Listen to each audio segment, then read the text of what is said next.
Kayaknya udah sering banget gak sih kita dengar kata halusinasi? Tapi di obrolan santai yang kerap disebutkan ketika seseorang sedang berandai-andai sesuatu yang gak pasti. Contohnya, halu nih kamu, gak mungkin itu bisa terjadi.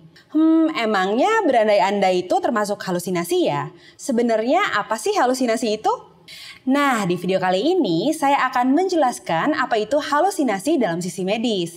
Apa aja penyebabnya beserta jenis-jenisnya. So, supaya kamu nggak salah mengartikannya lagi, mending tonton video ini sampai selesai ya.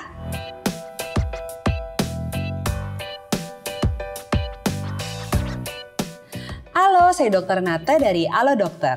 Halusinasi adalah gangguan persepsi yang dapat memengaruhi fungsi kelima panca indera kita. Jadi saat seseorang mengalami halusinasi, dia bisa aja nih melihat, mencium, mendengar, atau merasakan sesuatu yang sebenarnya nggak ada. Biasanya sih orang yang ngalamin halusinasi bakalan ngotot banget kalau yang mereka lihat, cium, rasa, atau dengar itu benar-benar nyata. Bahkan saking kekehnya, perilaku tersebut nggak jarang membuatnya sampai berdebat dengan orang lain loh. Kalau udah gini, bisa-bisa hubungannya dengan orang lain jadi rusak dan bahkan menimbulkan masalah dalam kehidupan sehari-hari. Terus penyebabnya apa sih? Bisa diatasi nggak ya? Tenang, nanti akan saya jelaskan kok. Tapi sebelum itu, ada info penting nih yang perlu kamu simak dulu. Sekarang kamu nggak perlu bingung lagi kalau punya pertanyaan seputar kesehatanmu. Soalnya kamu bisa loh memanfaatkan layanan telemedicine chat bersama dokter di aplikasi Halo Dokter untuk berkonsultasi secara langsung sama dokter-dokter berpengalaman. Di aplikasi ini pilihan dokternya banyak, mulai dari dokter umum, dokter spesialis, sampai psikolog pun ada. Saat berkonsultasi, kamu nggak akan perlu nunggu lama-lama, karena respon dokter di Halo Dokter cepat, bahkan umumnya nggak sampai 5 menit. Udah gitu, penjelasan dokternya mudah banget dipahami dan tentunya akurat secara medis. Terus nih, kalau dari sesi tanya jawab ternyata kamu memerlukan pemeriksaan secara langsung, dokter Halo Dokter juga bisa loh bantu ngarahin kamu untuk buat janji konsultasi di klinik atau rumah sakit terdekat dari rumahmu saat itu juga. Semuanya cuma lewat aplikasi Halo Dokter aja. Bermanfaat banget kan? Makanya yuk download aplikasi Halo Dokter di Google Play maupun App Store sekarang juga. Oke, sekarang saya lanjutin lagi ya penjelasan terkait penyebab, jenis, dan cara mengatasi halusinasi.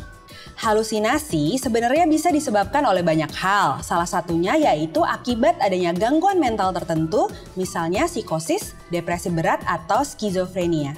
Skizofrenia itu sendiri merupakan kondisi yang paling sering dikaitkan dengan kemunculan halusinasi. Bahkan menurut statistik nih, lebih dari 60-90% penderita skizofrenia mengalami halusinasi. Tapi selain gangguan mental, seseorang yang menderita penyakit tertentu seperti penyakit Parkinson, penyakit Alzheimer, stroke, epilepsi, hiponatremia, gagal ginjal, kanker otak, dan HIV/AIDS yang tidak terobati juga bisa mengalami kondisi ini. Bahkan nih di beberapa kasus, kondisi-kondisi lain seperti demam pada anak atau pada lansia punya kebiasaan mengonsumsi alkohol dalam jumlah yang berlebihan, melakukan penyalahgunaan obat-obatan terlarang, dan mengalami efek samping akibat konsumsi obat tertentu juga bisa memicu munculnya halusinasi.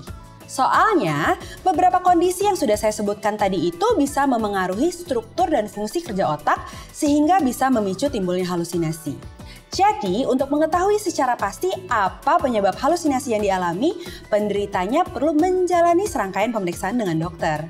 Pemeriksaannya mulai dari wawancara kronologis keluhan, pemeriksaan fisik, hingga pemeriksaan darah atau urin, CT scan atau MRI jika diperlukan. Nah, setelah mengetahui faktor dan penyebabnya, selanjutnya saya mau kasih tahu jenis-jenis dari halusinasi nih. Kayak yang sudah saya sebutin sebelumnya, halusinasi ini bisa melibatkan kelima panca indera kita. Biar gampang dipahami, saya uraikan satu persatu ya. Pertama, halusinasi pendengaran atau audio. Saat mengalami halusinasi pendengaran, penderitanya bisa mendengar suara-suara yang sebenarnya nggak ada loh. Suara yang bisa didengar tuh bisa kayak percakapan, alunan musik, langkah kaki seorang, bahkan instruksi untuk melakukan sesuatu. Contohnya gini, saat seorang mengalami halusinasi pendengaran, penderitanya seolah kayak mendengar orang lain sedang membanding pintu, padahal nggak ada siapa-siapa di sekitarnya. Atau mereka mendengar instruksi untuk keluar rumah, tapi sebenarnya nggak ada yang nyuruh. Memang terkesan agak menyeramkan sih, tapi kondisi ini memang nyata secara medis, jadi nggak perlu dikaitkan dengan hal-hal yang mistis ya.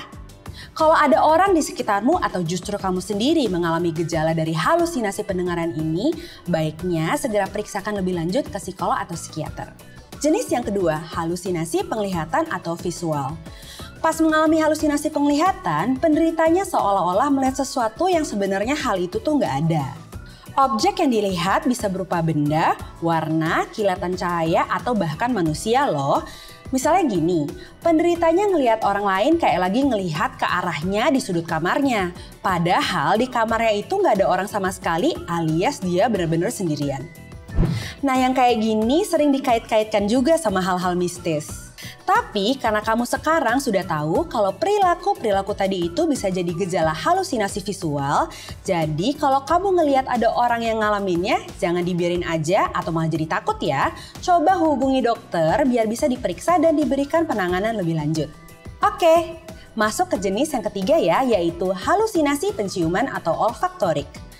Well, halusinasi jenis ini akan membuat penderitanya bisa mencium aroma, entah itu bau busuk, wangi, atau bau-bauan lain yang sebenarnya nggak ada.